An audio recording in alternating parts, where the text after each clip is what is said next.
This is Sarah here with DaBelly Magazine, and I'm here with Henry NAMM. Tell us a little bit about your experience so far at the NAMM Convention 2014.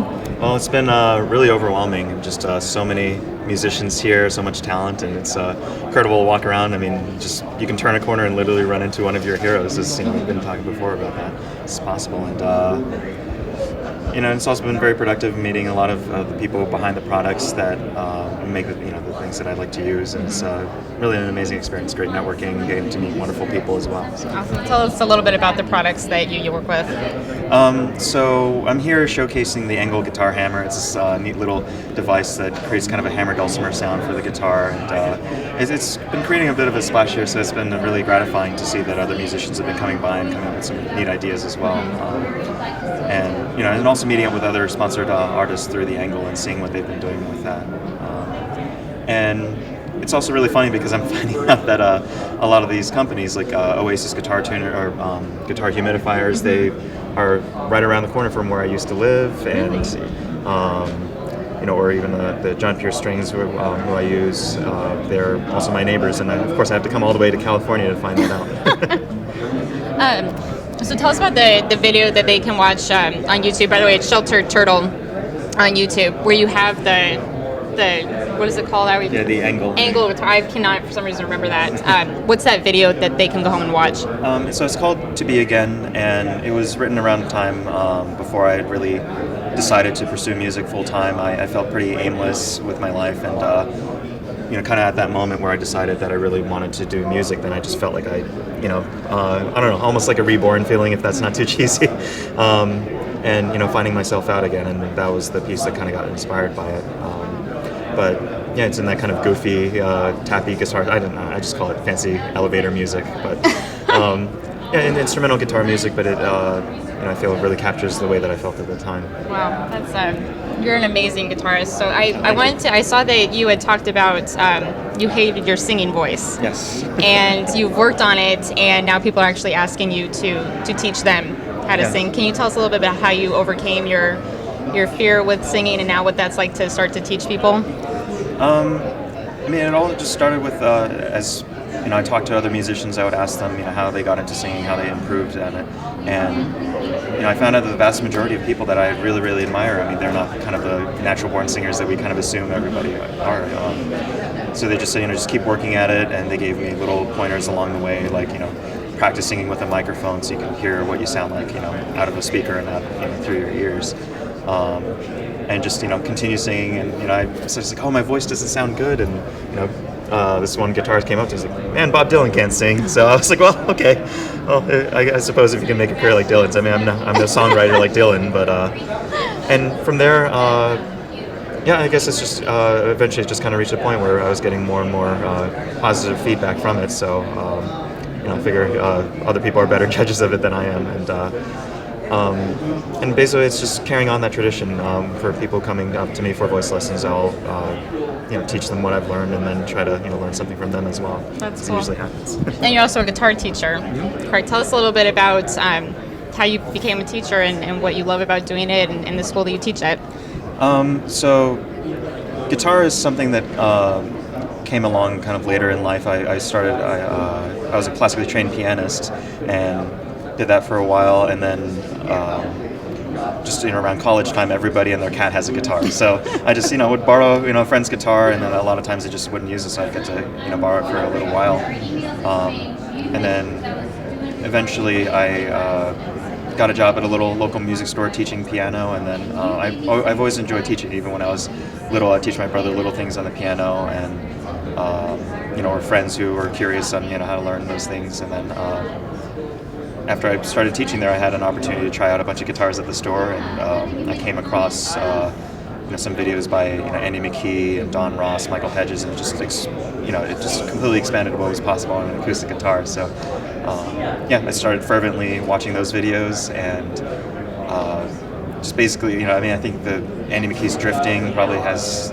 several million views, and I'm pretty sure about 25 million of those are mine, just watching it over and over again, just trying to figure out what he's doing, and same with a lot of the other people, and just teaching myself and exploring different ways, and kind of same thing with the singing, just picking other musicians' brain on how to get better.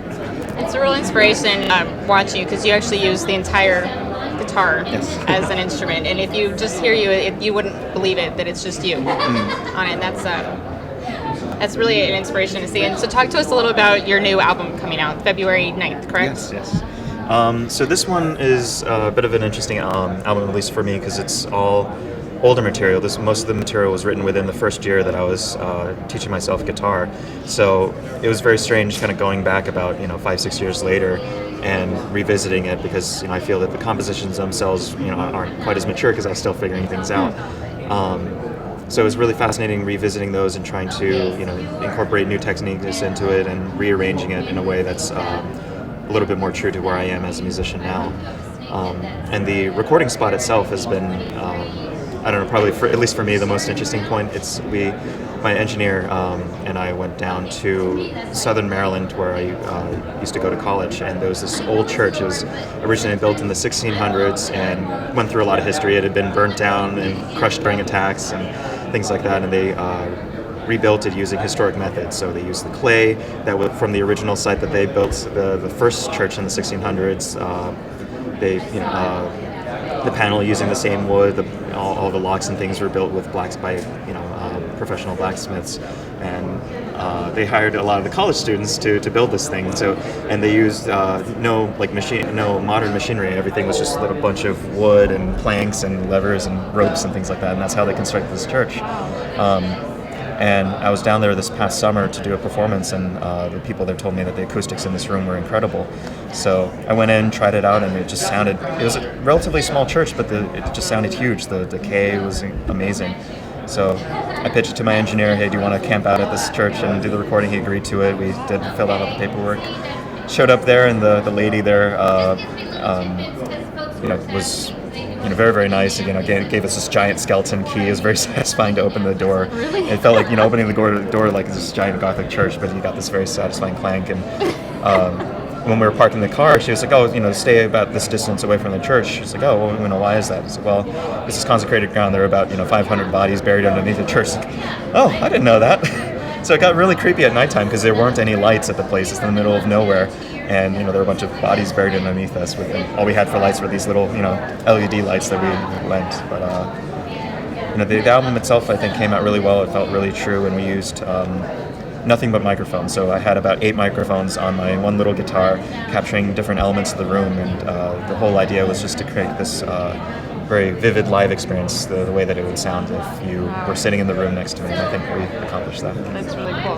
And so February 9th, where can we find it on your website, henrynamm.com, or Amazon? Amazon, Okay. iTunes, all the major outlets. And of course I'll be selling CDs in person as well. Oh, very cool. And so what else is 2014 looking like for you after you leave here? Or what else are you doing at the NAMM Show and then after NAMM? And so, fortunately, I had a very productive first couple days. So, from here on out, it's just mostly, going around and meeting new people and networking and just enjoying the convention for all the chaos that it's worth. And from there, it's planning and executing the summer tour for promote the album. And in the meantime, I'll be scouting out locations for the next one because I have. Basically, just over the years of not recording, I just have this backlog of material that I just really, really want to release. So I'll be doing that. I also recently met up with a Native American flute player, Steve Rushingwood, and so he and I and a couple of percussionist friends of ours are going to get together and work on some collaboration. So that's territory that I'm really looking forward to. That's very my cool. favorite part of music, collaborating with others. That's very cool.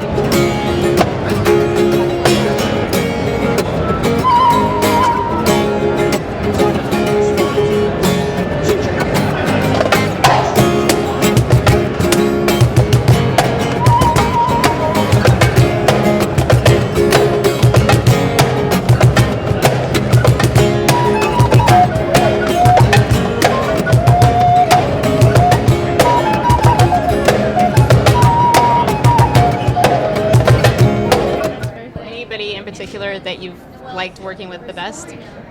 Well, I've had some musicians, especially when I was doing more piano work, that I really connected with, and so it was a little kind of a jazz fusion, weird time signature type of thing. And I think it's just because like I played with them from very early on in my musical career, and we've played for such a long time. And we're all really, really good friends that it just the chemistry's there. It's it's one of those things where we kind of know where our instincts are. So I'm looking forward to just kind of developing that kind of relationship with other musicians and feeling that at home. Anybody in particular you want to work with? You got a dream person? Wow. I mean, there are a lot, and I guess these days it's a digital music generation, so everybody listens to everything. So there are a lot of musicians, but I mean, within the community that I'm playing in, I mean, there's my idol and also my mentor as well, Trevor Gordon Hall. He's taught me a lot about guitar, and that's I'd love to collaborate with him. Antoine Dufour, who's another fingerstyle guitarist, it would be a great honor to work with him. But I don't know. I mean, I can literally just sit here for hours just rattling off names. But yeah, I mean, any opportunities that I can come across, I'm always open to trying out. Was there anything else you would like to add? No, I mean, I'm just having a good time here, and I appreciate the time. Awesome. Well, definitely check him out. It's Sheltered Turtle on YouTube and henrynamm.com. And thank you very much.